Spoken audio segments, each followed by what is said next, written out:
Okay, so halfway around the world, and I am back at the old Brown Shoe Factory building, and I gotta say it's a mess. So, and as a matter of fact, I thought that once I got back from Poland on this trip, I came back because it's spring and it's time to get busy with the process of working on the factory. I was sure that I was going to come home to a letter from the city that I needed to clean up the property, because I'd heard that several of the people around some of the other businesses nearby were getting those kinds of letters. And to be honest, they don't need to send me a letter. I already know that the place needs a lot of work. So that's part of the reason why I came back. And I've been kind of on the fence about including this content on my YouTube channel, because I designed the YouTube channel to kind of feature my process of importing antiques, sending containers full of antiques back to the United States from Europe. But I wanted to share everything about that process, and part of it is having a place like this building to receive the containers and a place to store the stuff that I'm sending. So it's a major part of what I'm trying to do, and so I just wanted to include that as well on the channel. So it's not all about just buying antiques and shipping them. It's also about how to process them and how to get them into the States and get prepared for selling them. So the property is in dire need of a good cleanup, and I've been actually doing that over the last several days and will continue to do so. Here's a really interesting old railroad cart that has deteriorated, and these iron posts were left, and I want to use them for a project to make a table. Those little corner pieces there are the perfect place to receive a flat tabletop, and it's got these amazing kind of rivets in them, and the slots, the vertical slots there for putting lateral braces in, and there's 4 of them from the original cart, and it's going to make a really cool industrial table. So really looking forward to that project. A tree's kind of grown up through it, so there's a lot of work to do to get that out where I can work on it. Lots of irrigation hose. I keep moving this around so that I can mow, and then weeds keep growing through it, so I've got to get that out of here. The entire place is just covered with stuff that I've got to clear. This is a dust collector on the building, and over the last year or so I've been looking at it thinking it's light tin and I can just easily knock it down. But once I started really looking at it, I noticed that it is actually kind of heavy gauge steel. So it's going to be kind of dangerous to get down. I'm not sure how I'm going to deal with that, but that's a lot of heavy steel, and I'll be taking that to the scrapyard, hopefully to sell for some money, raise money to get some dumpsters, because there is a lot of stuff. There's a bunch of shingles on this building that I've knocked down. This was a liability and it was about to fall in, so I just went ahead and knocked it down. Shingles are kind of a notorious thing that are hard to manage and get rid of. There are a couple places out here. This is actually a ramp that went up to the 2nd floor, and underneath are a couple of rooms, and a little bit later on in the video I'm going to take you guys through it and see what kind of treasures we can find. There's a bunch of ceramic tile, just anything you can imagine is here in this building. So I've got to find a way to best dispose of all of it, or get it to people who can use it, and sell a lot of it off to raise money for dumpsters, like I said. And yeah, so it's a major process, cleaning up the property. I feel like I work all day and day after day after day, and it doesn't look like anything was done. So okay, so 2 problems of the day. Number 1, sorry I'm out of breath, is this monstrous pile right here. 90% of that came from the fence line just walking around, and what am I supposed to do with that? If anybody watching this is from Charleston, do we have like a tire pickup day or something like that? Otherwise I guess I'm gonna have to pay per tire to get him out of here. But the one other thing that I got on my mind,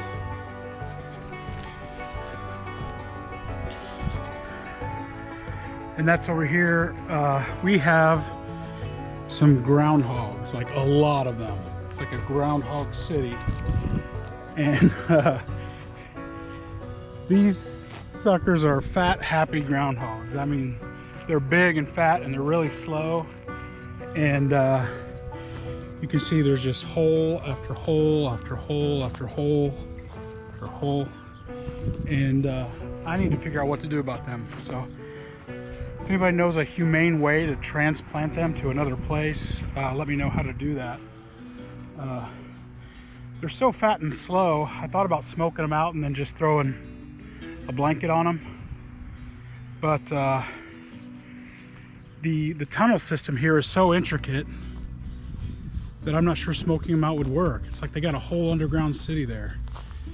There's holes there, and this whole side of this ramp is all eroding, and the corner of the building is kind of sunk in a little bit there, and so they can't be doing any good. But I don't want to kill them, so please give me some advice. How can I get rid of them?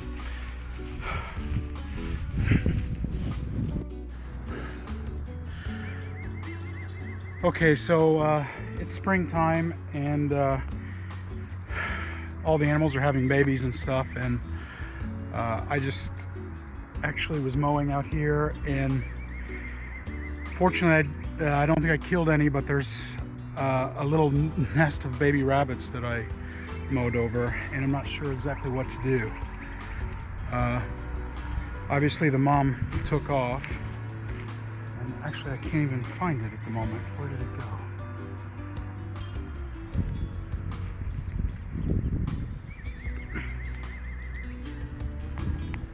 You have to be careful not to step on them.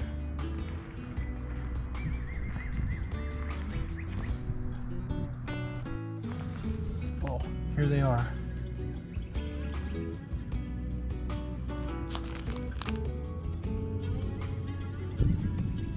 It looks like there's 1, 2, looks like 4 of them. And there's a lot of rocks out here on the property, so I had the blade set really high. Thank goodness, and it went right over them. So I don't know what to do, but I think I'm just going to do nothing, and hopefully the mom will come back once I shut down the mower, which I'm going to do right now. Hopefully she'll carry him off somewhere, and they'll be okay. So yeah, that sucks.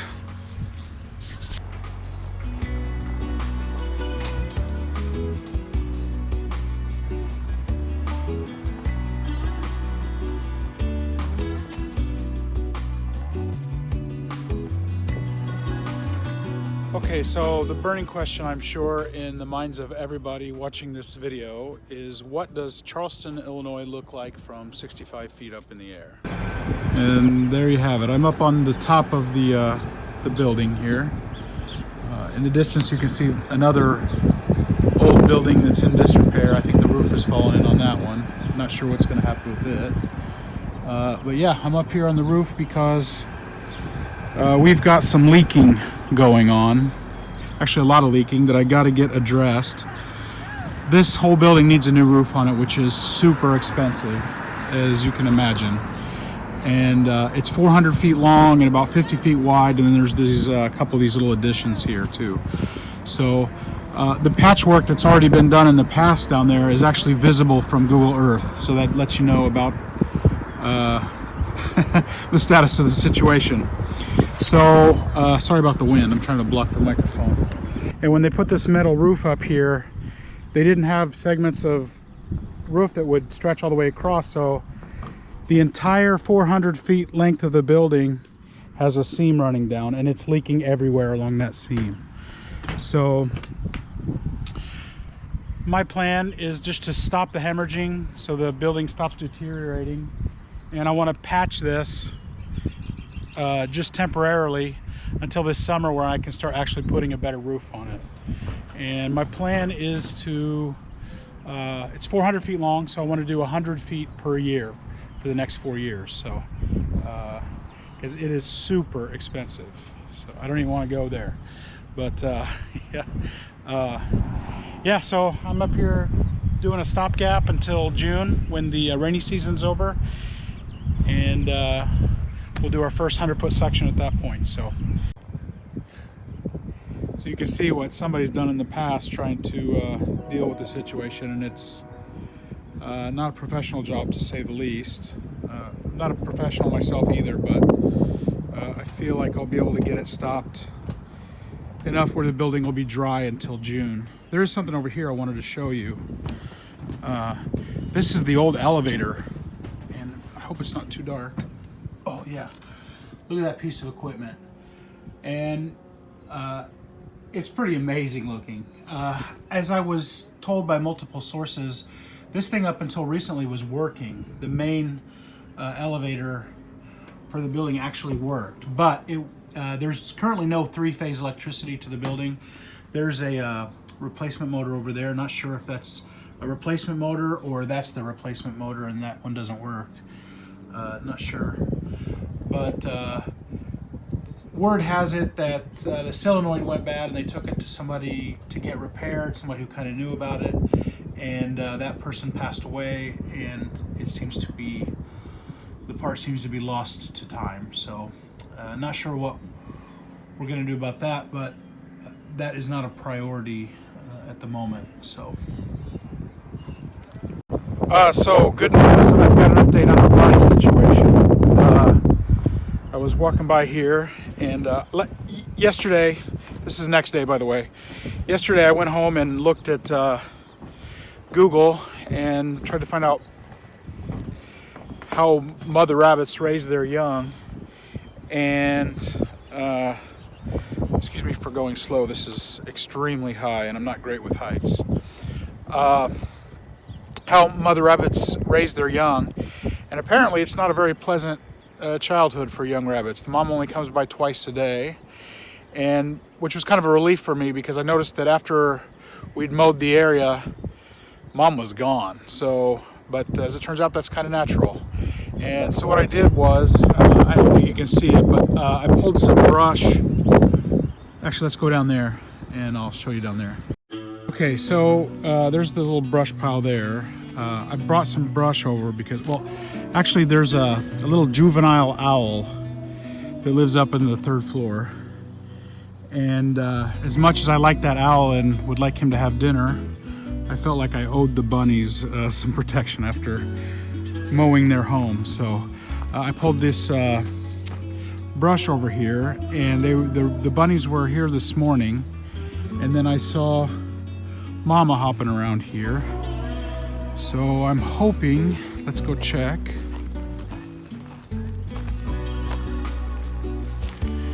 Yep, it's empty, which means Mama carried them off. She's probably over in that fence line there somewhere with them, so that's a relief. Okay, so we're gonna go inside here and see what kind of treasures we can find. Hopefully it's bright enough to see. Oh, one thing I wanted to show was, this was an old fire door that slid along here, and it has this amazing heavy bracket, and it's got this really cool super heavy duty hardware, and I'm gonna dismantle that, take it off. Here's the matching slider there. It's on an old fire door that has fallen off, and that's a complete set for a sliding door for somebody's house, so that's pretty cool. I'll dismantle that, and then I'll put a different substitute door here. So let's go inside, and we have a lot of old awnings and junk, so I'm gonna go ahead and pull all this stuff out and see what we have, and I'll share it with you. So let's do that now. Okay, so nothing too earth-shattering in there. There's an old porch swing that's gonna have to go in the burn pile. Some kind of aluminum rails, which are pretty heavy aluminum, so that'll be going to the scrap pile.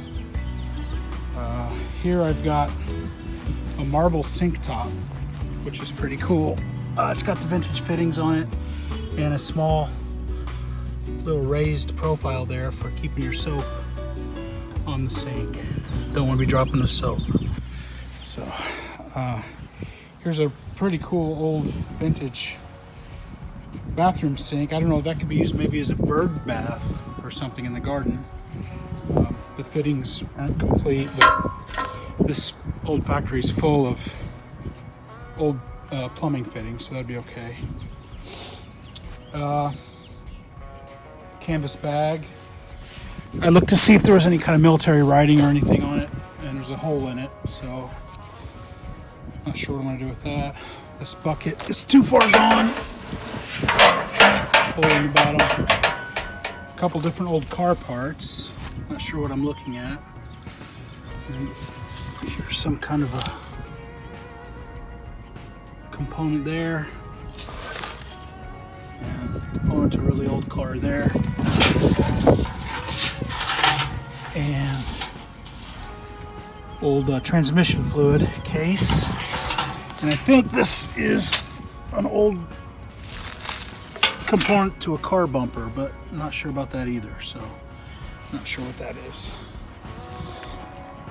But this is the most interesting stuff. These are old aluminum awnings, and I don't know if they're still usable or not. They're kind of real lightweight. I don't know if they'd stand up to the wind or not here in the Midwest. I mean, they must be able to, because somebody at some point used them. And so I'll probably just be putting those on Facebook Marketplace for really cheap today. But nothing too exciting so far. We'll go in here. I think we can move the camera around now. We can see what's going on.